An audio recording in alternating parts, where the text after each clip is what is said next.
Hi, everyone. Welcome to this episode of Claims Never Sleep, our first recording of the new year. And I'm joined by Jen, my co-host. How you doing?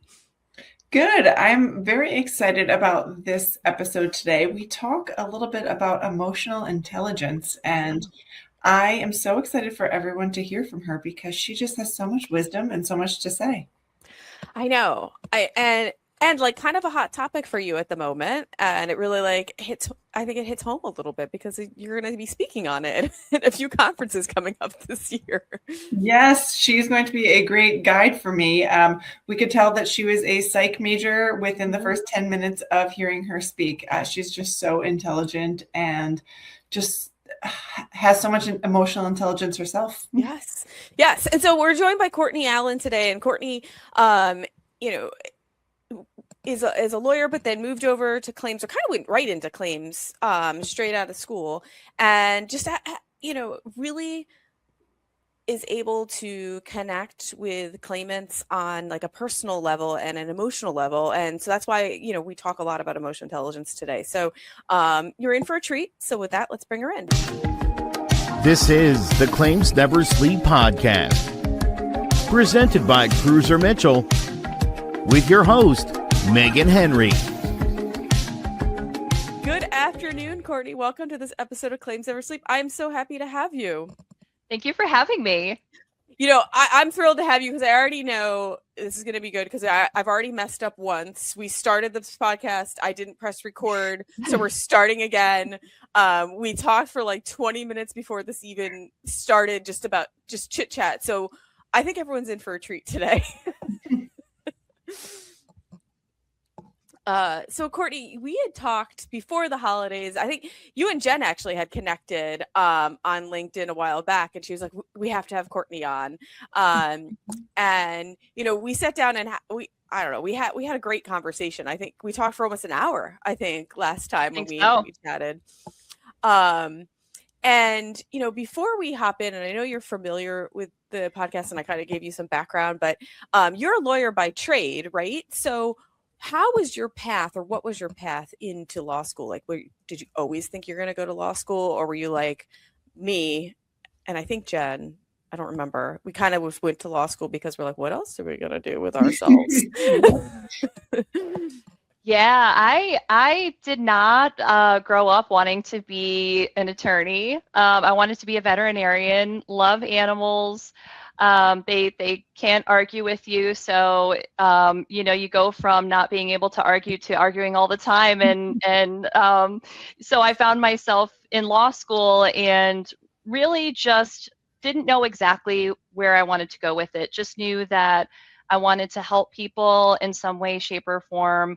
I do love people. I'm a people person, and just knowing our world and the way things are, that there's always opportunity to help other people. Mm-hmm. So when you get into law school and you're there, and you have this goal of wanting to help people, so then what did you end up doing when you graduated? Yeah, so when I graduated, the market was down. Unfortunately, there weren't a lot of opportunities. So the best gift that I gave to myself was the gift of being open-minded. And I had worked as a paralegal for several years before law school, during law school, experience in several different areas. So when I graduated, I clerked for the state of Connecticut for a year. It was a courthouse that oversaw criminal matters, housing matters, small claims, so a bunch of different areas. And it really gave me some time to learn, understand if those were areas I wanted to pursue. And I actually ended up going back to workers' comp, which was one of the areas that I had learned about and worked in when I was a paralegal. So I went to workers' comp at Travelers Insurance, and that's really where my insurance career started. And something we hear a lot about when we have guests on is like going coming out and working for a place like Travelers or some other larger carriers is the robust like training programs that they have. And did you find like that was like a good step into the insurance world because you had like a big like a backing of a very large carrier that is really putting, not that small carriers aren't, but what we have, the themes that we've seen is the larger carriers tend to have more robust training programs. Was that your experience? It was, and thank God they did, because I went into that job. I was so confident. I had done workers' comp, like I said, for several years in a couple different firms, felt good about it. Got to the insurance side of things and realized that I knew nothing. I felt like I was starting from scratch. So Travelers did have a lot of programs at the time. I took every class I could get into. They had waiting lists for classes. So I signed myself up, took as many as I could, just so I could hit the ground running in my career. I was really determined to learn as much as I could, as fast as I could, because I was anxious to really get into the meat of the role. It's funny that you being from Connecticut, I mean, that's how I ended up in claims, is because I moved to Connecticut and I was like, well, here I am in the world of insurance. But there aren't as many guests who kind of grew up in that area or live in that area as I would imagine. But Meghan also, has her Connecticut roots. And I do find that it does kind of compel people, or it's like a vortex you get sucked into when you lived in the state. You do. My dad was in insurance. Granted, he was in finance. I thought it was very boring growing up. I'm like, I will never do that. That is so boring. And here I am in insurance, and my sister is in insurance. She's at Travelers. I have since left, but she's still there, and we're an insurance family in Connecticut. I remember one of my old coworkers, his wife was an OBGYN, and his kids would say, Mommy delivers babies and Dad works in some building. Sounds about right. Yeah, as kids, that's kind of our perspective, right, of the insurance world. But when you were in law school, were there any sort of like insurance tracks? Because I don't see that in many law schools. I didn't know if in Connecticut, if it's a little different. There wasn't. And so I went to law school just over the line. I actually went to Western New England University in Springfield, Massachusetts, but it's right there. It's right over the Connecticut line. And Winnick. We knew now because it's not college anymore. It's university. That was the joke. That was the joke when I was there. But they, obviously a lot of people live in Connecticut because it is so close. And I was surprised to find that there really wasn't any type of insurance track. With just being so close to the insurance capital of the world, you would have thought there would be, but I think at the time there was maybe one insurance class, and that was about it. So I hope that's changed for a lot of law schools, not just Winnick, but a lot of the law schools, because insurance is so widespread, and even in civil suits, sometimes even criminal suits, it can involve insurance. And I think attorneys who don't know about it, they don't do a deep dive in it, it's a disadvantage to their practice. Yeah, absolutely. So okay, so you get into Travelers, and you're in the world of comp, and I think you've stayed in the world of comp, right? Mm-hmm. I have. So what is it for you about comp? And I think I know the answer, but I'm going to let you answer it, that draws you in and keeps you there. Yeah. So, workers' comp it's one of those things that can happen in life, right? You have a workplace injury, and, depending on the injury, it can be life-altering. When I was working for Travelers, I was in the major case unit. So we dealt with claims that were catastrophic in nature: spinal cord injuries, traumatic brain injuries, burns, major amputations, things like that. So the chances of that person going back to work was very slim. So not only is it impactful just on the person who was injured, the injured worker, but oftentimes they have a family They have a spouse. Maybe the spouse wasn't working because they were taking care of the children. Maybe the children are really young. So there's a lot of downstream effects that just aren't apparent when we think about workers' comp. Yes, there's the injury. Yes, there's wage benefits that you pay, but there's so many other aspects to lifestyle and to that person's future that need to be considered. So, going back to caring about people, and that's why I am where I am. Also caring about those other people who we don't speak to every day. We generally call the injured worker to say, hey, you have a doctor's appointment coming up, but we don't think about the family. We don't think about the spouse that has to drive them there, or, also getting the kids off to school for the day or college. What does that look like? They may have been saving for their kids' future, and that has been put on hold. So there's a lot of things that go into it. And part of what I love, what I do today at CorVel, is leading an organization that keeps people first and that keeps that in mind. There are other things going on that we don't have to do, but we need to do to handle these types of claims compassionately. Yeah. And then you really got into, you came into this wanting to help people, and here you are. That's exactly what you're doing. But if you were to look back, do you think your younger self thought that the Courtney who wanted to help people would end up working for an insurance company doing workers' comp claims? Probably not. Probably not. But you're still doing your goal. It's just probably not in the vision.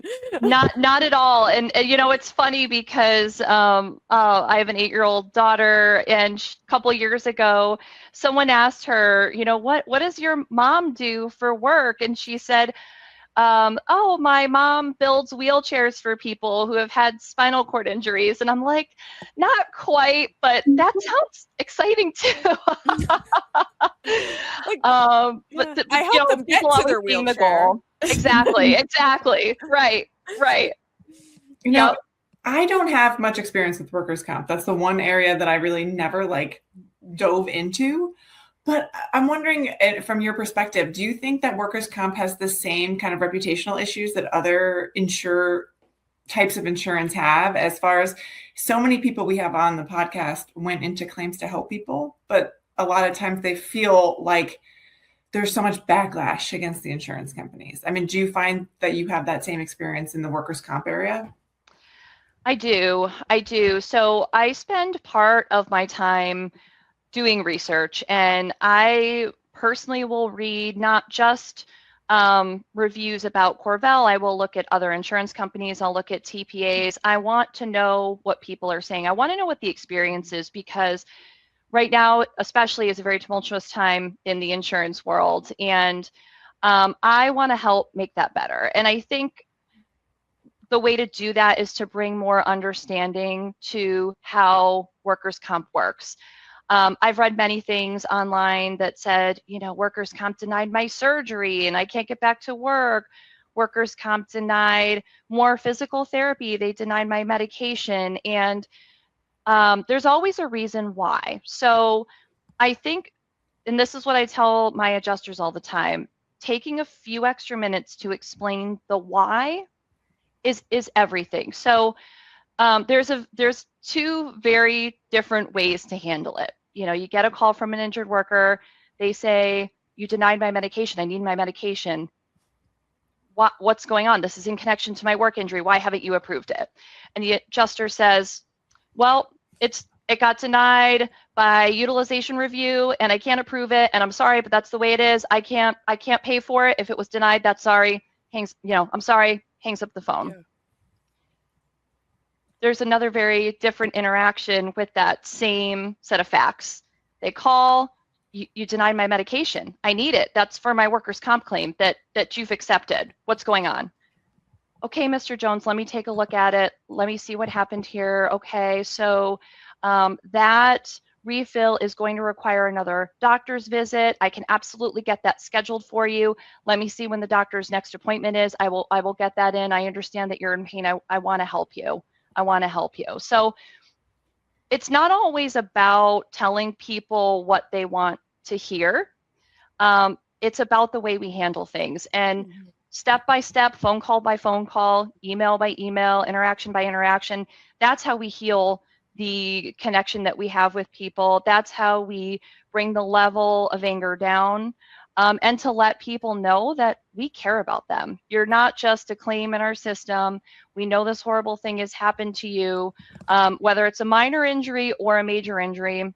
They're still affect your day-to-day life, and people are stressed out enough. They shouldn't have to call us and get even more stressed out. So Yeah. that's really what we focus on, is our interactions with people, not just giving them what they want, but respecting them enough to explain the process. Well, and it's also being cognizant of this individual likely has not had to go through this before. So they are clueless.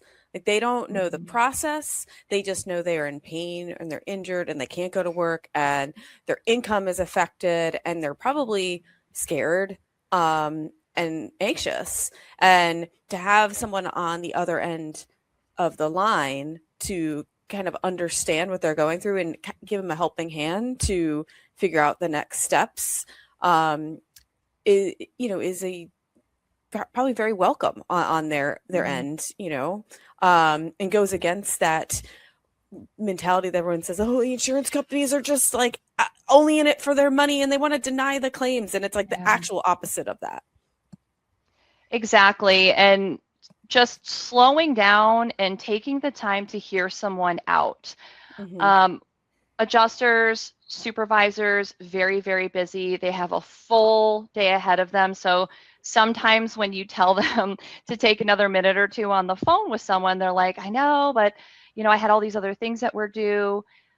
I get it, right? We can't add hours to the day, and we certainly don't want to ask people to work 80 hours a week. That's, that we need balance there. But just taking a couple extra minutes to explain something to someone, they're not going to have that same question next time. They're going to understand. So if something else gets denied down the road, it's going to be a quicker conversation. I got to get you, scheduled again to see your doctor, and then we should be able to get it approved. They will understand that now because you took the time to explain it to them. Yeah. And so that, like, your role and your reactions, I don't know if reactions is the right word, but is that something that's innate to you, or was that part of kind of your training process? Or it could be probably a little bit of both, but it seems to me like that's probably innate to your personality, but there was training that built on it. That's exactly it.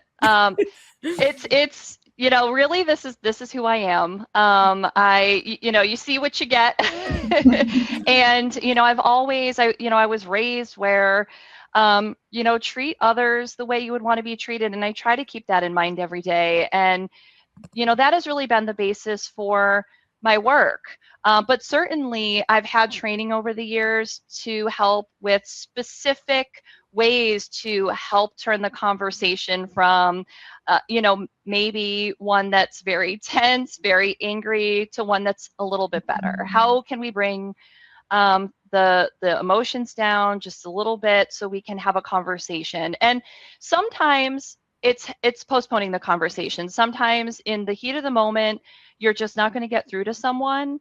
And when that happens, I say, hey, give them a night to cool down, unless it's, something emergent that we need to talk about. Ask them when they're free tomorrow. Plan a call, get something on the calendar, just 15 minutes, touch base. They would have had time to have cooled down. Or maybe even for yourself, maybe you need some time, because we've had instances where we've had very, very irate parties on the phone, not just injured workers. Sometimes they're attorneys, sometimes medical offices. We're all human. So sometimes we have those moments, and the best thing to do is to just not engage. It's just to bring it down, because once you've engaged, you come off very combative. So they'll remember that future conversations. Oh, I have to call her back. She's very argumentative. And it doesn't work out. So, coming from a place where you're understanding, you're slow, you don't let emotions get the best of you, and knowing if you have someone, especially an injured worker, who is coming off very upset, very angry, knowing that, like you said, Meghan, they're scared, where they're not getting paid. Who knows when they're going to go back to work? Who knows if they can go back to that job? So just keeping that in mind really helps to keep the focus on compassionate customer service. But do you find, though, that sometimes it can be very mentally exhausting for you to always have to be the even, like Courtney's not allowed to lose her cool, and that's okay. But like it has to be mentally exhausting at times to always just be the reasonable mind at all times. It is, right? I think that would drain anyone. And so for me, sometimes I just have to take a break. Sometimes I've got to walk around the neighborhood, move a meeting 30 minutes so I can just get out and cool down, take a Peloton ride, do whatever you have to do. Sometimes for me, if I can't get outside for whatever reason, or I don't have enough time to exercise, I will go and listen to one or two of my favorite songs and just decompress. And there's research that backs that. Hearing favorite music has a pretty immediate impact on mood. So, I try to keep that in mind. And if you're having a day, it's better to step away and come back when you're ready to handle it, both for you and who you're interacting with. Yeah. What was your undergrad major? Were you like a psych major or something along those lines? Psychology. Yeah. How'd you know? Just listening to everything you say, and I don't want to jump ahead too much, but just listening to like how you do research and on not only your company, on other companies, I just kind of wonder like what is your ultimate goal? I mean, do you want to be like running a claims department at some, or I guess like where you just seem to have so much interest in like in the why and the how, and not in addition to like the daily everyday things. Yeah, I don't know if I have a specific goal with regards to, a position that I see myself in someday, but what I want to do, what my ultimate goal is in my career, is to improve the way the insurance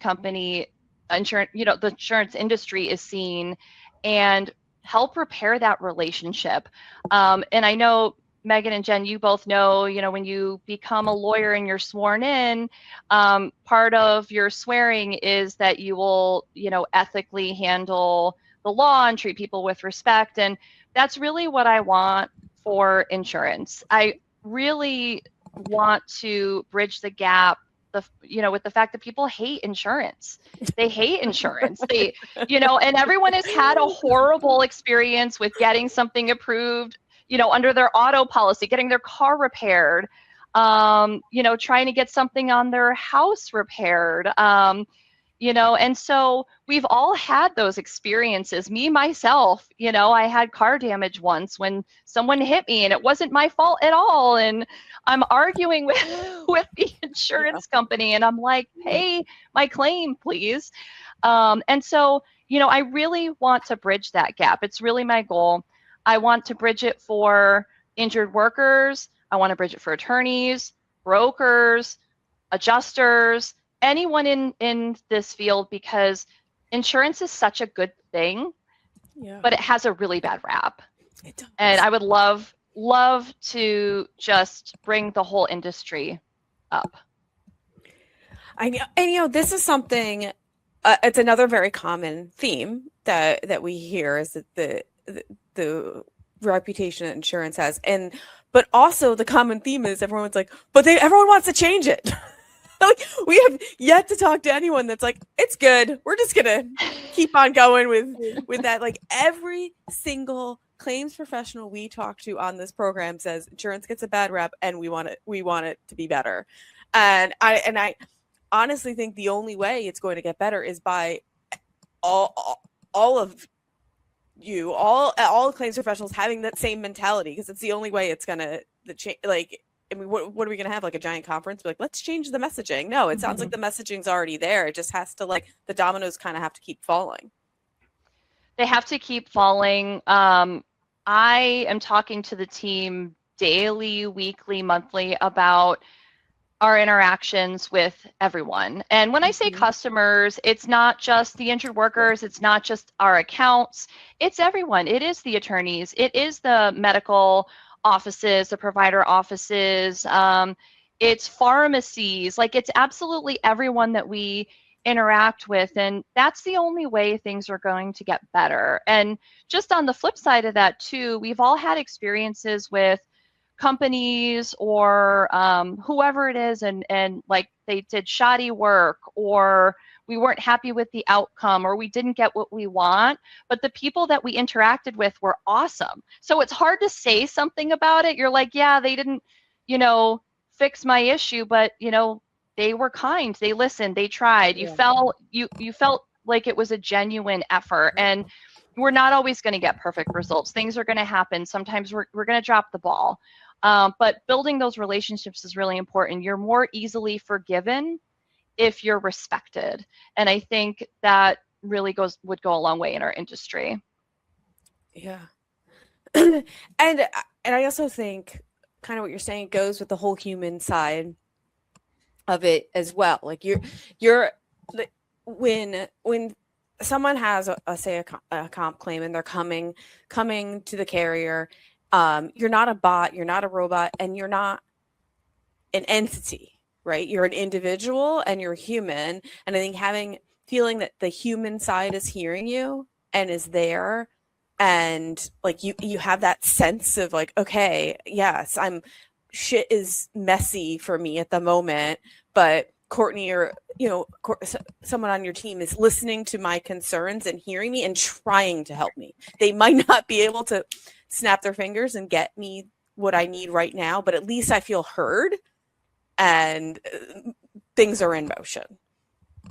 That's exactly it, Megan. And what you said without saying it was, it's not giving people necessarily what they want, but about making them feel a certain way. Mm-hmm. And sometimes just letting just hearing them out, that's all they want. They just want someone to hear how upset they are. And we're not all therapists. We don't all have psychology degrees. Even those that do aren't best suited always for, the role of a therapist. But, just sitting down as a friend, just taking a 5-minute phone call, hearing what's going on, giving an honest opinion, an honest statement about what you're going to do, how you're going to try to fix it. I'm not sure, but I will be reaching out to my supervisor. We have a call in 10 minutes. I'm adding that to my list right now. I will circle back with you after I've had a chance to run it by her. That makes you feel good, makes you feel like you are not, didn't only hear me, but you're actually doing something for me, which we are paid to do that. And we do have an ethical responsibility to handle your claim appropriately. So what do you find, or what do you hear from like your team as to like, what do they struggle with? Is it is the struggle, the emotional side of claimants, or is it something different, or a variety of things? It could be many things. Yeah, there's always those struggles. You have one injured worker in particular. Maybe they're not angry, but they call a lot. And because we have those, some people, especially if their injury is old, it's maybe it's 5, 6, 7 years, maybe older, and they're still out of work. Sometimes their entire life revolves around the claim. Yes. And they've fallen out of their social circle because they don't go into work anymore. Maybe they're in pain, so they don't go out with friends anymore. They don't see their family anymore. So, Mr. Adjuster, that's you who they're going to talk to. And, that can be really time consuming. Yes. our rule here is if you get a phone call, it has to be returned within 24 hours. That's our rule. That's difficult if you get a call every single day, and especially if that person wants to talk for a while. That's hard.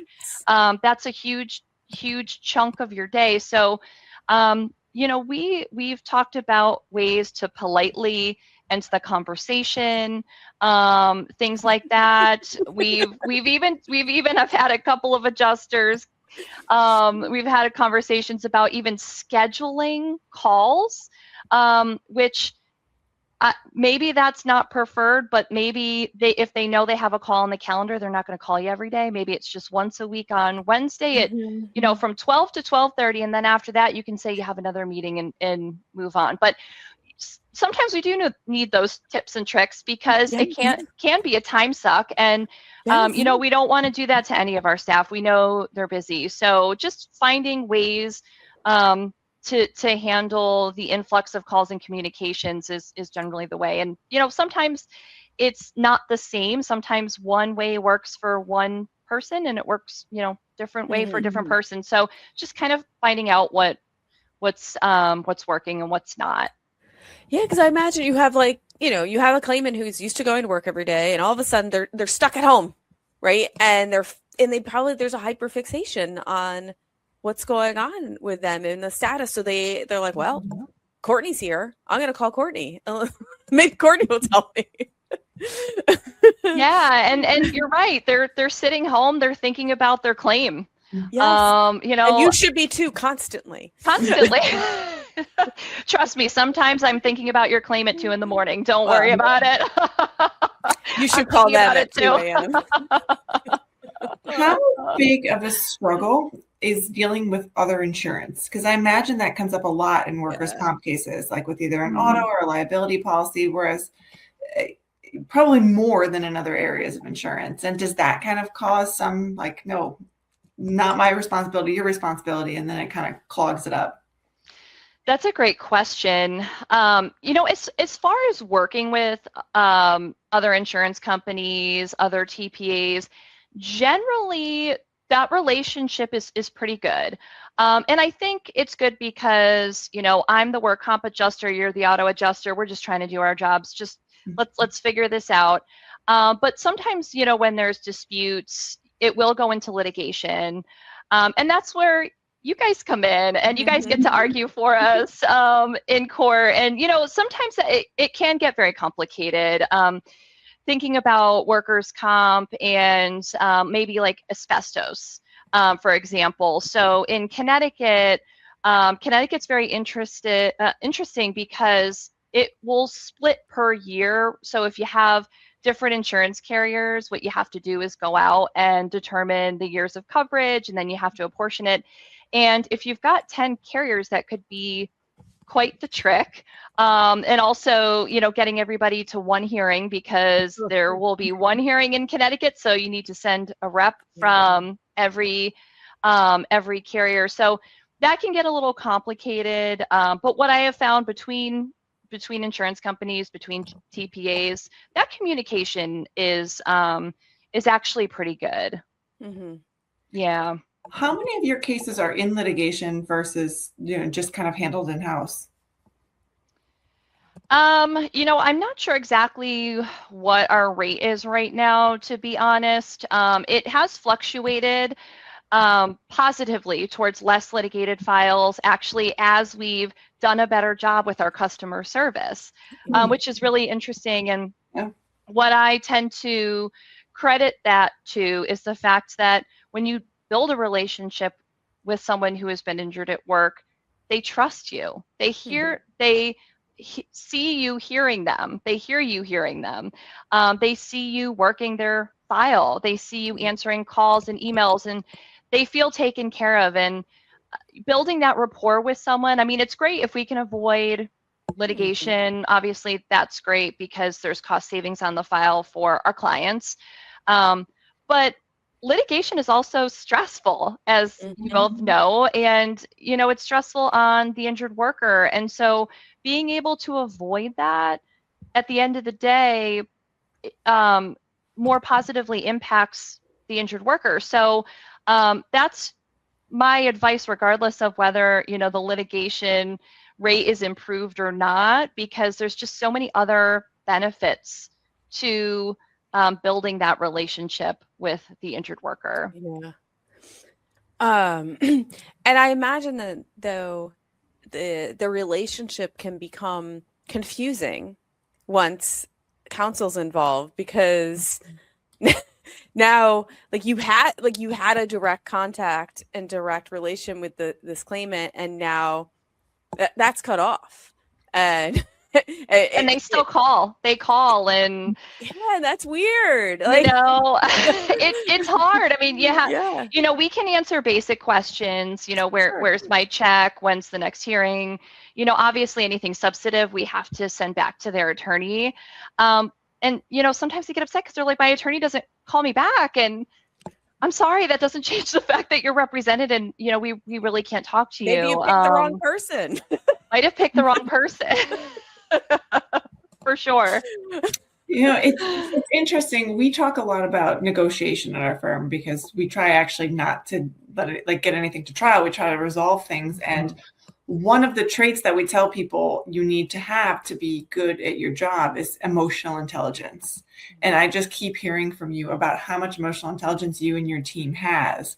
And it seems like it's true, right? Like if you just listen to a person and understand what they're going through, and you can help them resolve it, and it doesn't need to get into litigation. It doesn't need to be adversarial.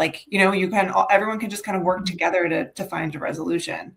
And so I think that you're kind of living proof of how well emotional intelligence does for taking care of claims. Yeah.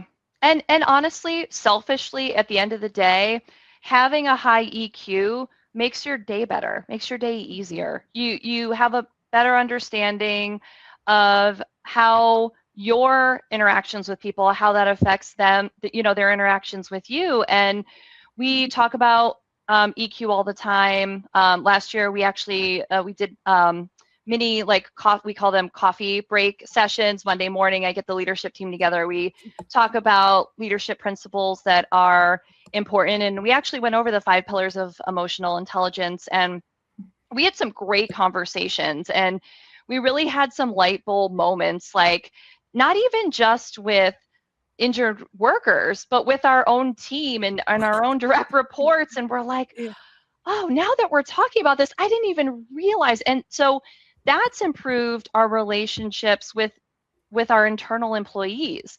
And by improving that relationship, our external relationships are improved. So it's contagious. It's a good thing for all of us to have it. And again, at the end of the day, I hope someday, it will help to elevate the insurance industry to get to a more positive place.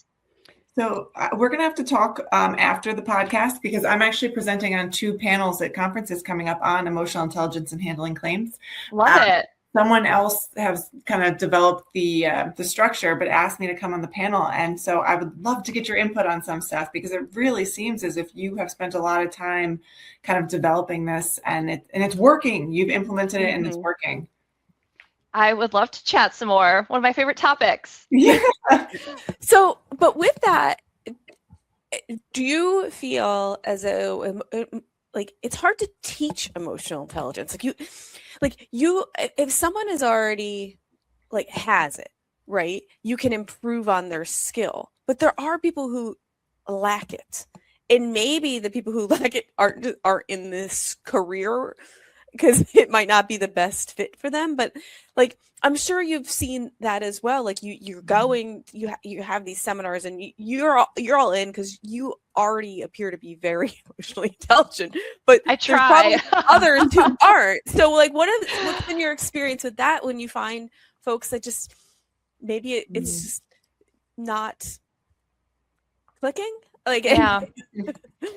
Well, and you're right. So everything, all the research, all the books that I've read on emotional intelligence, you kind of either have it or you don't. Right. But I like what you said about you can polish it, and that's really what it is. You can clean up what it is that you have. So that's always the first goal. Polishing our skills so we can bring our best selves to work every day. For those that don't, they just don't have the level that is really needed for this job. First and foremost, it's important to understand that they can't give me what they don't have. They can't. And it's not fair for me to ask them for something that they don't have. And so one of my goals is not just to provide compassionate, caring customer service and customer interactions. It's internal facing. It's helping our employees become the best they can be. And if this isn't the role for them, it's not the role for them. And it's totally fine. We have had many movements in the 2 years that I've been at CorVel. We've had different levels of movement. So we've had adjusters who have gone on to be supervisors, and they were like, absolutely not, and they go back. And I encourage that, because how are you going to know something doesn't work out if you don't try it? Like, kudos to you. You're a great employee.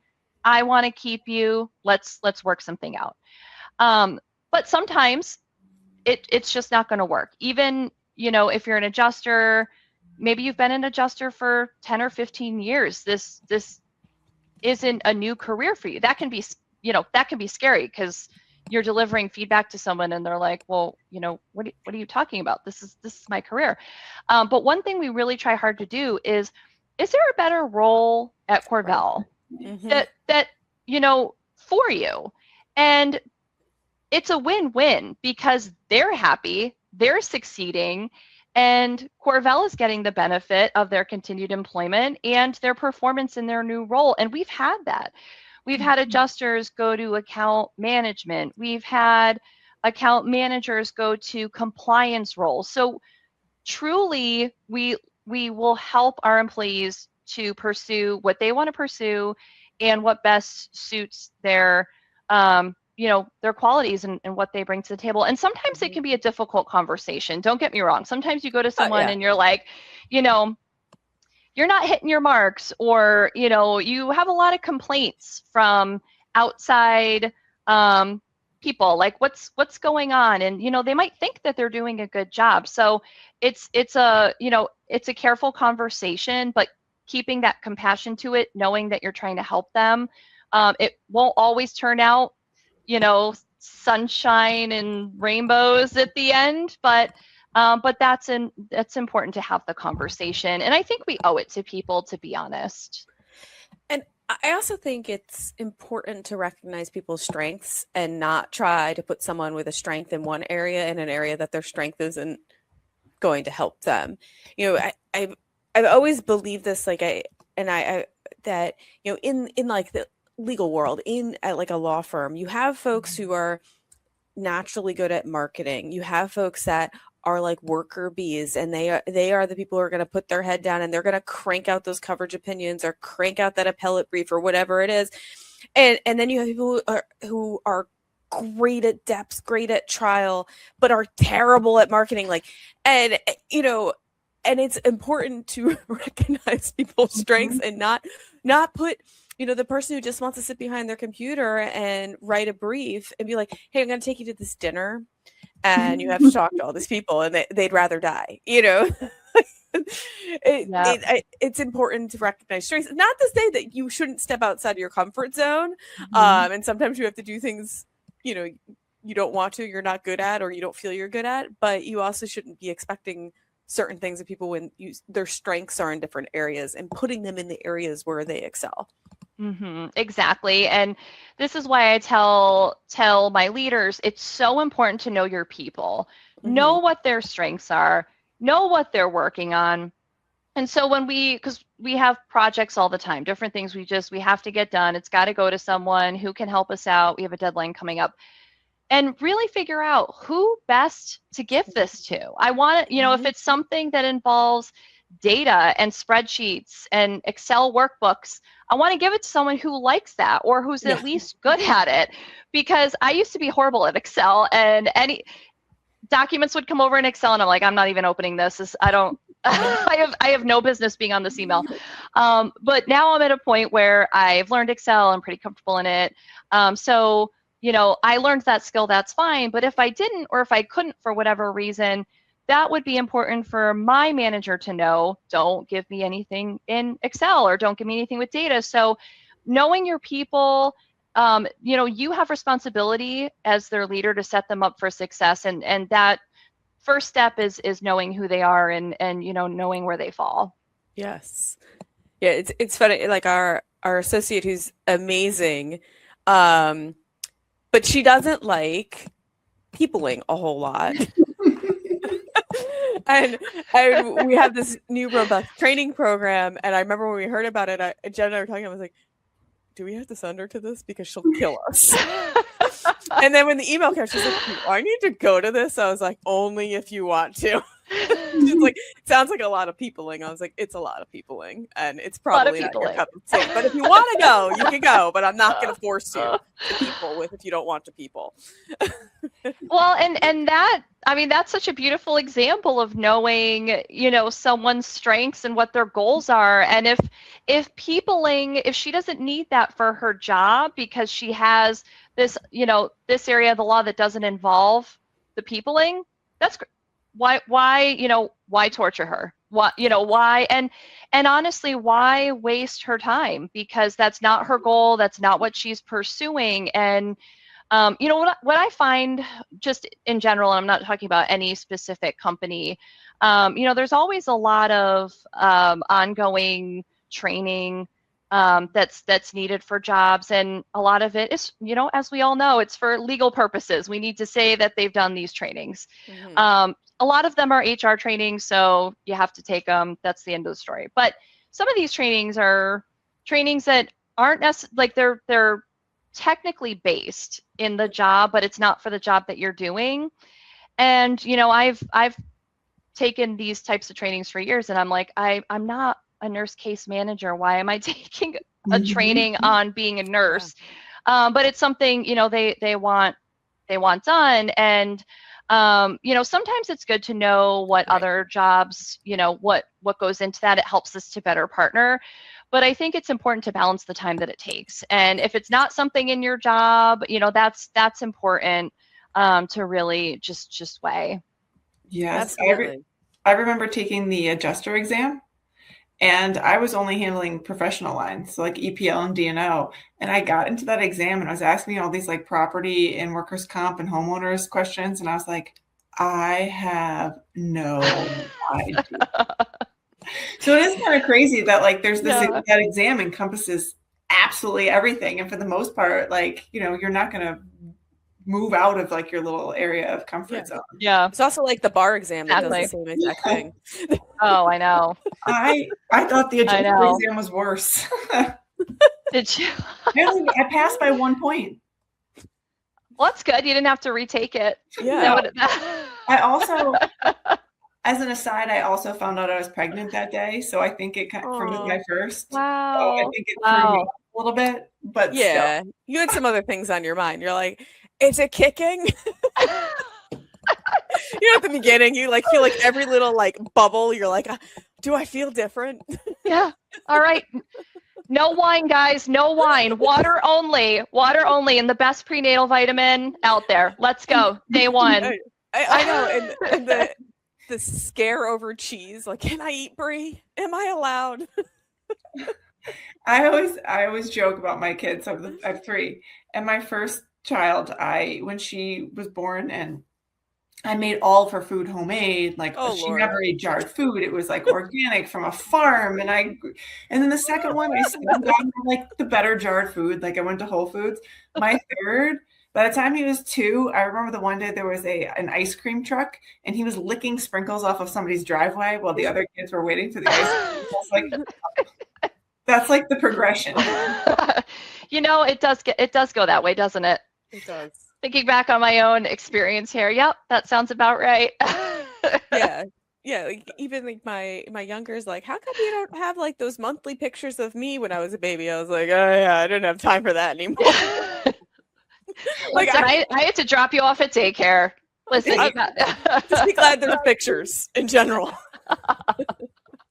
Somebody this morning asked me if I remembered something that happened in like 2015. And I was like, I don't remember anything from 2012 to 2016. Like, it didn't happen. Yep. 3 kids. That's it. Yeah, There's photos on my camera roll, so I existed during that time period, but I can't tell you what happened. No.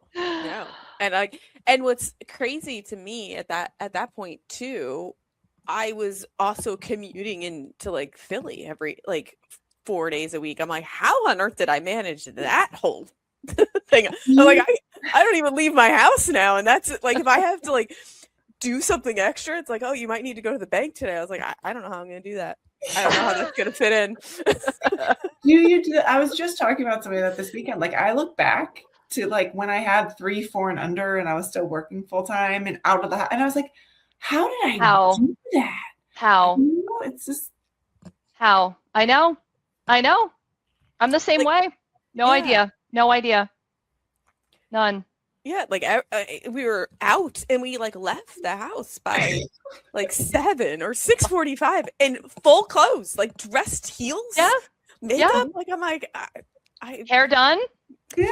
Lunch is packed. Yeah. All of it.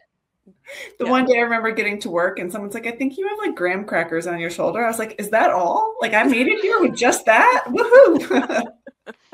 Not bad for the day. Yeah. So speaking of kids, I mean, what kind of challenges did you find when you start having kids and like mixing that into your career? Yeah, it's it's a challenge because your focus and your time is split.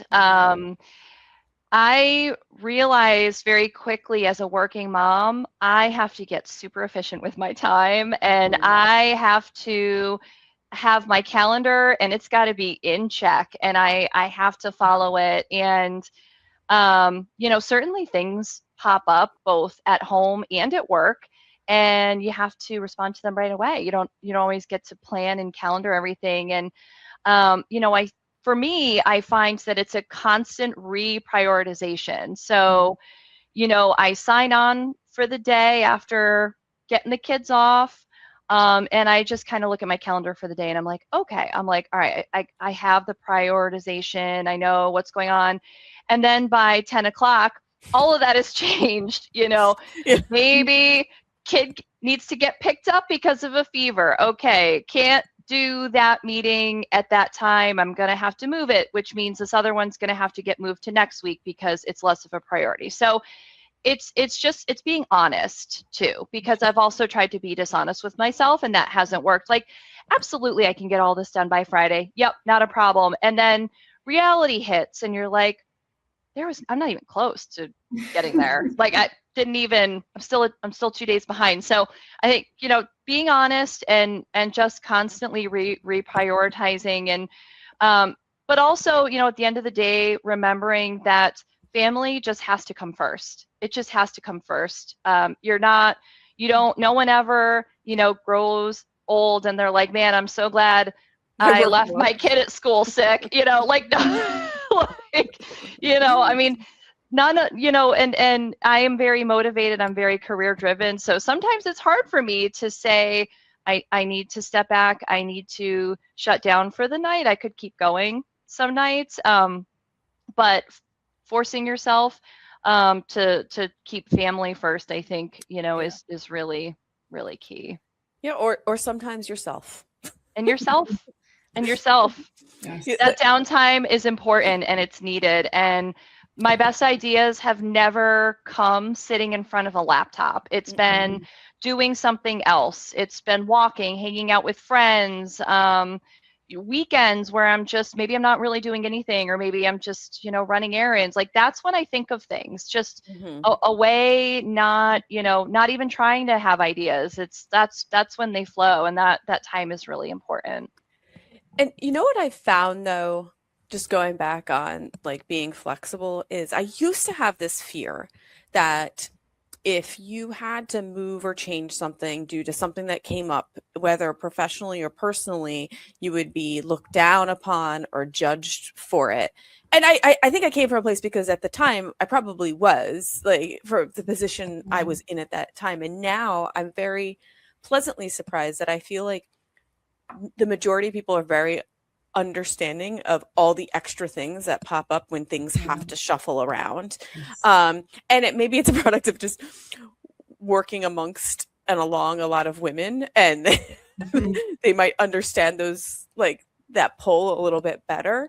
But it helped me realize that it's not a catastrophe if I have to move this, this thing, because I have this other thing that, like, I have to get my kids on the bus. Even with courts, I have found that even they understand when you're like, hey, it's supposed to snow tonight and we have a 9 a.m. hearing and there might be a delay at school. I don't know how I'm going to drive an hour and a half and get there on time if it's snowing and there's a delay at school. And the court's usually like, oh yeah, good point. We can move that to Zoom, but 10 years ago, I probably would never ask that question. I'd be like, I'm going.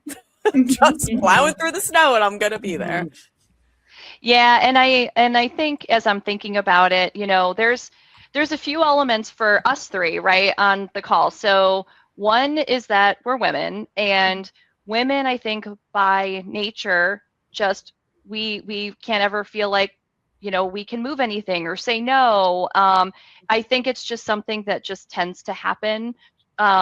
For whatever reason. It's just we have this innate sometimes gene, I don't know what it is, but to people please and to be there and to not miss anything and to be perfect. And whether it's culture or how we were raised or we just feel that way, whatever it is, I think it's that tends to happen. And men too, I don't want to exclude them, but I think especially for women that tends to happen.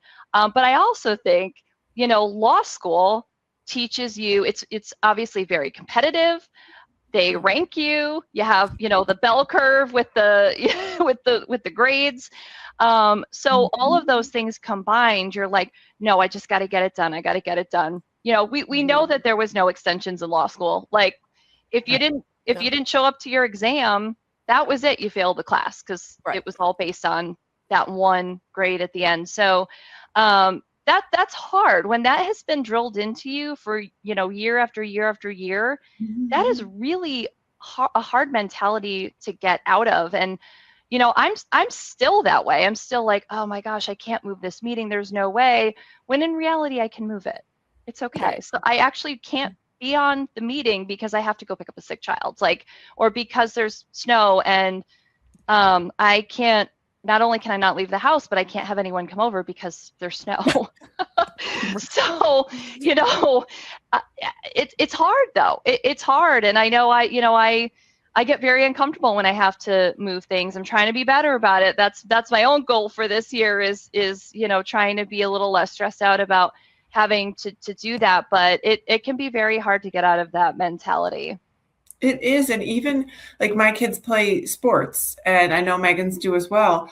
And my daughter had a game that was an hour and 15 minutes away yesterday. And my husband's like, you can't go. He's like, how are you going to make it there? Then be back. And my son started hockey last night. And he's just like, it's okay if you miss one of her games. Like you need, so you have to be okay to. And it wasn't for work. It would be one, but it was for another. Like you're trying to just bounce the wall, and you just have to.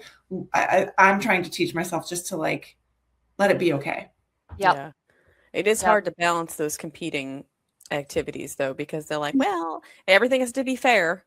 100%. And I don't know about in your house, but the girls are always like, I want you to come to my game, not daddy. He always tells me what I did wrong and how to fix it. Well, yes, that is the dad thing. And I mean, it's great because I don't know enough about basketball to tell them hey, maybe next time try this. And he really is so kind when he tries to tell them, but they're just like, girls. only tell me the good things. Yeah. I always try to only say the good things though, because I'm like, what good is it gonna do if I'm like and what do I know too? So I'm always like, you look great. And they're like, no, I didn't. I was like, okay, well, you look great in my eyes. You don't know anything. And in fairness, about many things I don't, but I can still say you look great. Probably could hustle more though. I don't know. I don't say that. I just think that in my head. Because that's one thing I can see. That's hilarious. Yeah. Well, and so your daughter's 8. So what is she doing? What are her? Because this is when it starts. This is when it starts. So I have an 8-year-old Cecilia and 4-year-old son Brady, Okay. and Cece, she, I I see a lot of myself in her. She's very driven. She's already a very hard perfectionist. So I'm like, oh man, that was probably my fault. I'm sorry Yeah. about that quality.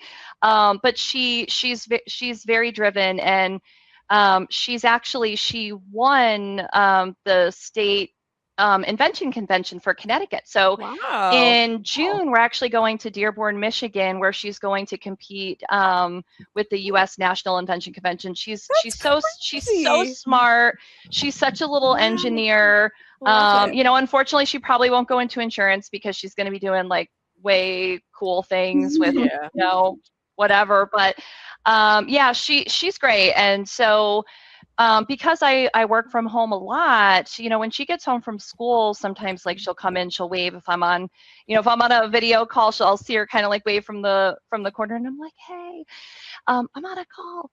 And but I try to remember like she's watching, like she is watching. So how I talk about other people, how I talk about our business partners, how I even talk about myself, I try to be very cognizant that little eyes are watching, because if I'm putting myself down, if I'm putting other people down, she's going to think that's okay, and I don't want that for her at all. So and my son at some point will start to pick up on these things too. So just watching, and keeping myself in check, with the way I speak to people, and the way I speak about myself, I think is really big. Yeah. Yeah. I think, and that's amazing that like she's like that all in on engineering at 8. That's crazy. Love it. She's so smart. I'm so jealous. I'm like, where did all this come from? This is cool. This is really cool. Well, also cool that there's that opportunity for her already, because that wasn't the case for us at all. No, So, not at all. Well, Courtney, we are just about out of time, but before we let you go, knowing what you know now, what advice would you give young Courtney? Put in the reps. No one talks about the reps. We always talk about getting promoted. We always talk about earning more money and, reaching whatever milestone, that we have that we want to reach. And a lot of work goes into that, a lot of unseen work, to get to where I am today, which has been my goal. I always wanted to climb, the claims leadership ladder. There was work at night. There was work at 5 a.m. There was work on weekends. There was going to tons of events, whatever I could attend, and meeting people. And so, not that you can always do that. You're not always going to be putting in late nights, early mornings, but know that sometimes you have to do that. And we see all the time on social media, like all these great things happening, but there's a lot of work that went into that we don't see. They didn't just come into this role. They didn't just reach this level of leadership or whatever. Like, a lot went into it. So do the reps, fall in love with the process if you can, and know that you'll get there. And and just remember to treat people at a bare minimum with respect, but if you can make them feel positive, feel good about themselves, feel that they've been heard, if you can bring that to the conversation, that's only going to bring you even farther. Yeah, I love that advice. And it's like advice that I give my kids all the time. I send them so many Instagram reels about like the behind the scenes work, because I think they both want to be like superstars without like putting in the behind the scenes work. So that it's always a theme that I'm sending them about reps. Yes. And talking about putting reps in. And for them, it actually means actual repetitions. Well, For sure. So funny because before we started recording, we were talking about what Peloton workout we all did today. And I did a run with Robin. And that was actually like the theme of her run, was talking about like, if you want a life hack or a shortcut, she's like, go read a book. But if you want to learn, if you want to run, you got to put it in step by step by step. Mm-hmm. And so it's the same kind of, sometimes their motivational speeches are a little much for me, but that one's good. So I'm glad that you like hammered it home. Yeah. And Robin, if you're listening, we'd like to have you come on. Yay, Robin, come on. There you are. Better invite me to that episode. I want to be included. Well, Courtney, it was an absolute pleasure chatting with you. I love having another Connecticut native on too. It's just a little slice of home. Thank you so much for having me. This was a great time.